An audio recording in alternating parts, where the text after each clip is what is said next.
아나스타시아가 들려주는 이야기. 블라지미르와 아나스타시아의 만남.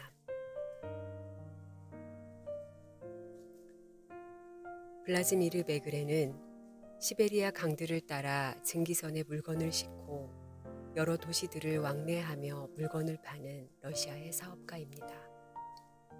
그는 1994년 봄에 세 척의 증기선에 짐을 싣고 왕복 4개월이 걸리는 행상을 떠났지요. 어느 조그마한 마을에 정박했을 때 두 노인으로부터 시베리아 깊은 산림지대인 타이가에 있는 잣나무를 잘라서 사람들에게 나누어 주었으면 좋겠다는 부탁을 받습니다. 범상치 않게 보이는 두 노인은 잣나무에 대해 이렇게 설명하고 있습니다. 잣나무는 우주의 에너지를 모아놓도록 하느님이 창조한 거야. 사랑하면 사람한테서는 빛이 나와. 그 빛은 순간적으로 사람의 머리 위에서 운행하는 천체에 반사되어 다시 지구로 내려오고 모든 살아있는 것에 생명을 불어넣지. 태양은 천체의 하나에 불과하고 게다가 이 빛의 파장 모두를 반사한다고는 결코 말할 수 없어. 화를 내는 사람한테서는 검은 빛이 나오고 이 검은 빛은 위로 못 올라가고 지구 심연으로 떨어져. 지구 핵에 반사된 검은 빛은 용암 분출이나 지진 또는 전쟁 등의 모습으로 지표면에 나타나는 거고, 반사된 검은 빛은 그것을 방출한 사람에게 되돌아와 그의 악한 감정을 더욱 강하게 만들지. 잣나무는 550년을 살아. 수백만 개의 가느다란 잎사귀로 밝은 빛, 그의 모든 파장을 받아 저장하지. 잣나무가 일생 동안 밝은 에너지를 반사하는 그 위로 모든 천체가 운행하거든. 조그만 잣나무 조각에 들어있는 사람에게 이로운 이 에너지는 지구상에 있는 사람이 만든 각종 에너지 발생 장치 모두를 합친 것보다 더 강해. 잣나무는 사람한테서 나오는 에너지를 우주로부터 받아들이고 저장했다 필요할 때 내놓아. 우주에, 사람한테, 그리고 지구상에 생장하는 모두한테 에너지가 부족할 때 내놓는 거야. 그런데 아주 가끔 에너지를 저장하기만 하는 잣나무가 있어. 수명이 500년에 이르면 이런 잣나무는 소리를 내기 시작해. 조용한 소리로 신호를 보내는 거야. 자기를 배워다가 축적된 에너지를 쓰라고 사람들에게 알리는 거지. 그렇게 잣나무는 3년을 호소하다가 3년이 지나도 산 사람과 접촉하지 못하면 우주를 통해 축적한 에너지를 줄 기회를 잃고 자기 안에서 에너지를 태워 없애기 시작하지. 이 고통스러운 태움, 즉 죽음은 27년이나 계속되었거든. 그런데 얼마 전에 우린 이런 잣나무를 보게 됐어.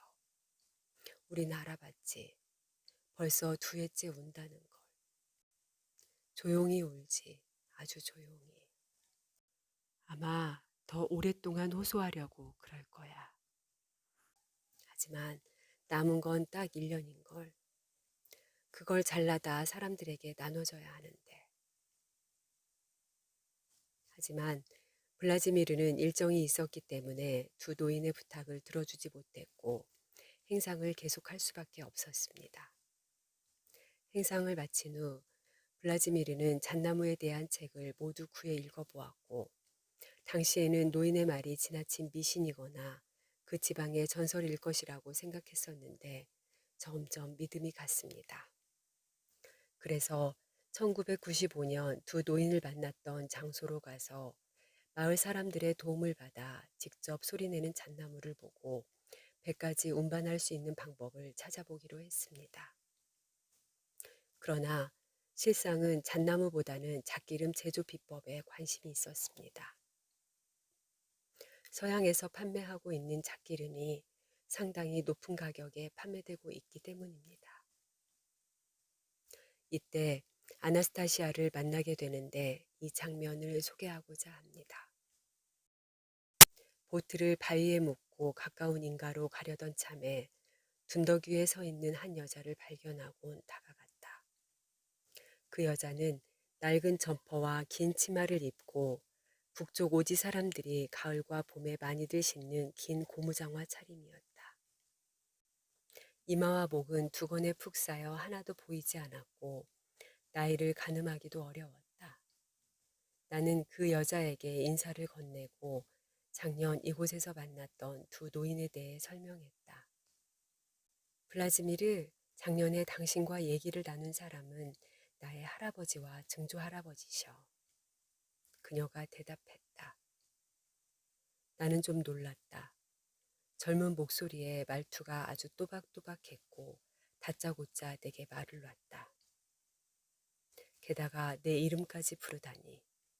나는 노인들의 이름을 기억할 수도 내가 그들과 통성명을 했는지조차도 생각이 나지 않았다. 저 여자가 내 이름을 아는 걸 보니 서로 통성명을 했구나 생각했다. 나도 말을 트고 물었다. 당신 이름은 뭔데? 아나스타시아. 그녀는 내게 손을 내밀었다. 손등에 입이라도 맞추라는 듯이. 누비 점퍼와 고무 장화에다 인적도 드문 강가에 서 있으면서 사교계의 귀부인 흉내를 내는 듯한 이 시골 여자의 행동이 좀 우습다고 생각했다. 나는 악수로 대신했다. 손에 입맞춤은 하지 않았다. 아나스타시아는 겸연쩍게 웃고는 자기와 함께 가족이 사는 타이가로 가자고 권했다. 타이가 숲 25km를 걸어야 하는데 괜찮겠어?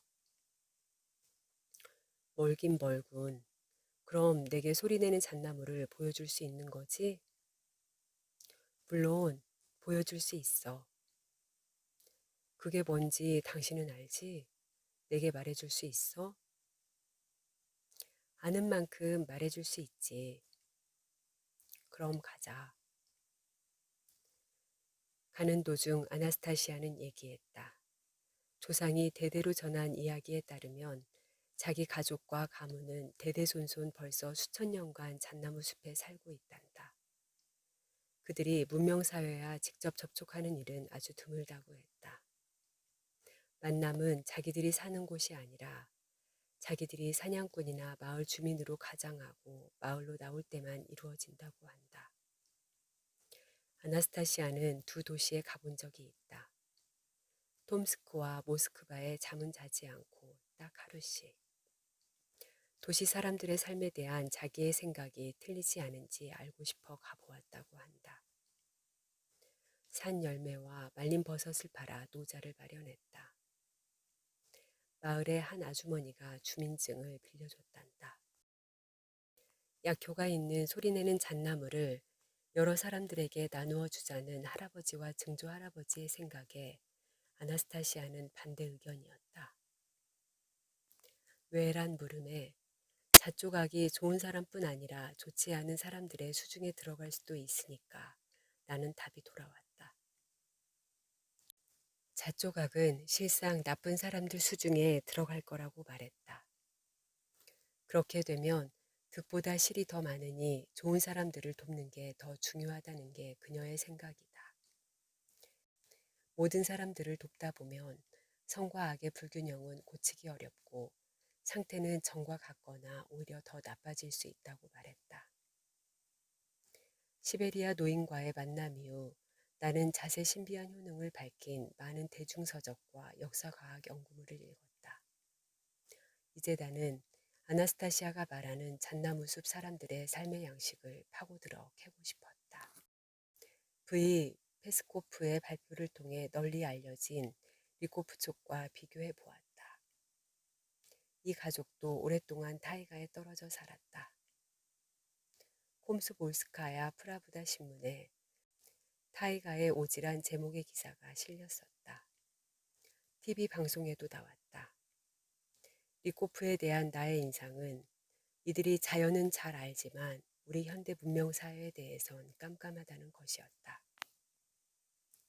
하지만 아나스타시아는 우리 사회에 대해 아주 잘 파악하고 있으며 나도 모르는 그 이상의 뭔가에 대해서도 잘 안다는 인상을 줬다. 그녀는 우리 도회지 삶을 잘 이해하고 그에 대해 쉽게 자유자재로 이야기를 풀었다. 깊은 숲속을 5km 걸었을까? 잠시 휴식을 위해 멈췄다. 그녀는 누비 점퍼며 두건이며 치마를 벗더니 나무 옹이 구멍에 넣었다. 짧고 가벼운 속옷 차림이었다. 놀랄 수밖에 없었다. 기적이 있다면 내가 본 광경은 그 중에서도 최고라 할 만했다. 내 앞에 나타난 것은 긴 금발머리와 환상적인 몸매의 여자였다. 그 아름다움은 애사롭지 않았다. 세계 미인 대회의 진이라 할지라도 외모나 지적인 면에서 과연 이 여자와 견줄 수 있을까? 상상이 안 됐다. 이 타이가 여자는 매우 매력적이었다. 좀 피곤하지? 아나스타시아가 물었다. 좀 쉬었다 갈까? 우리는 맨풀 위에 그냥 내려앉았다. 나는 그녀의 얼굴을 좀 더 가까이서 볼 수 있었다. 화장기는 전혀 없다. 올곧은 얼굴형의 비단 같은 살결. 시베리아 시골 여자의 티라곤 전혀 없다. 크고 회색빛 나는 푸른 눈, 웃는 듯한 입술. 그녀는 짧고 가벼운 잠옷 비슷한 속옷 차림이었는데 바깥 온도가 12에서 15도임에도 불구하고 추위를 타는 것 같지 않았다. 나는 요기를 할 참으로 가방에서 샌드위치와 납작한 병에 든 꼬냑을 꺼내서 아나스타시아에게 한 모금 마실 것을 권했으나 코냑은 마시지 않으며 먹는 것도 사양했다.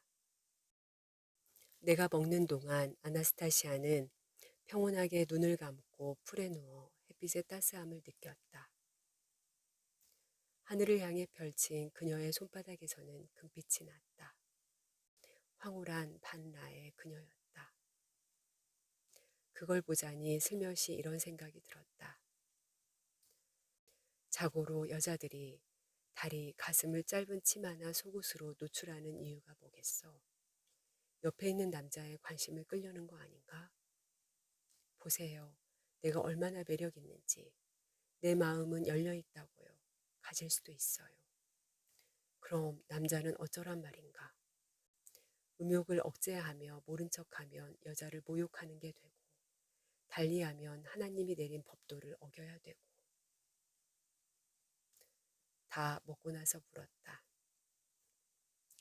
아나스타시아, 타이가에 혼자 다니기 겁나지 않아? 하나도 겁낼 것 없어, 여긴. 아나스타시아가 답했다. 두세 명의 남자 지질학자나 사냥꾼 남자를 만나면 자신을 어떻게 보호하는데? 대답 대신 그녀는 미소를 지었다. 젊고 매력적인 미녀가 어떻게 아무도 무서운 게 없을까? 그 후 벌어진 일은 지금 생각해도 낯뜨겁다. 나는 그녀의 어깨를 안아 끌어당겼다. 그녀의 탱탱한 몸에서 강한 힘이 느껴지긴 했지만 그리 거세게 반항하지도 않았다. 내가 의식을 잃기 전 마지막으로 기억나는 것은 그녀의 한마디였다. 그러지 마. 침착해. 아, 그리고 나는 갑자기 알 수 없는 공포에 휩싸였다. 무슨 공포였는지는 모르지만 어렸을 때 집에 홀로 남아 뭔가를 두려워하던 그런 느낌이었다. 내가 깨어났을 때 그녀는 내 앞에 앉아 있었다. 한 손은 내 가슴에 대고 다른 손으론 이와 옆에 있는 누군가의 손짓을 했다. 그녀는 미소를 지었는데 나한테는 아닌 것 같고 보이지 않게 우리를 에워싸고 있는 위에 있는 누군가에게 하는 듯 했다. 아나스타시아는 보이지 않는 자기 친구에게 자기한테 아무 일도 일어나지 않았다고 몸짓으로 말하는 듯 했다.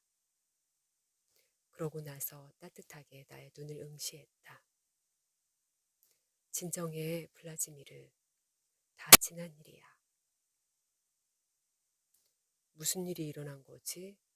내가 물었다. 나에 대한 당신의 태도, 당신한테 일어난 욕망을 하모니가 인정하지 않은 거지. 당신 스스로 알게 될 거야. 무슨 하모니가 어쨌다는 거야. 여기는 당신뿐이잖아. 당신이 반항한 거잖아. 물론 나도 받아들이지 않았지. 유쾌하지 않았거든. 나는 일어나 앉아 가방을 챙겼다. 신기하군. 나를 받아들이지 않았다고, 유쾌하지 않았다고. 그런데 너희 여자들은 남자를 유혹하는 게 전부인걸.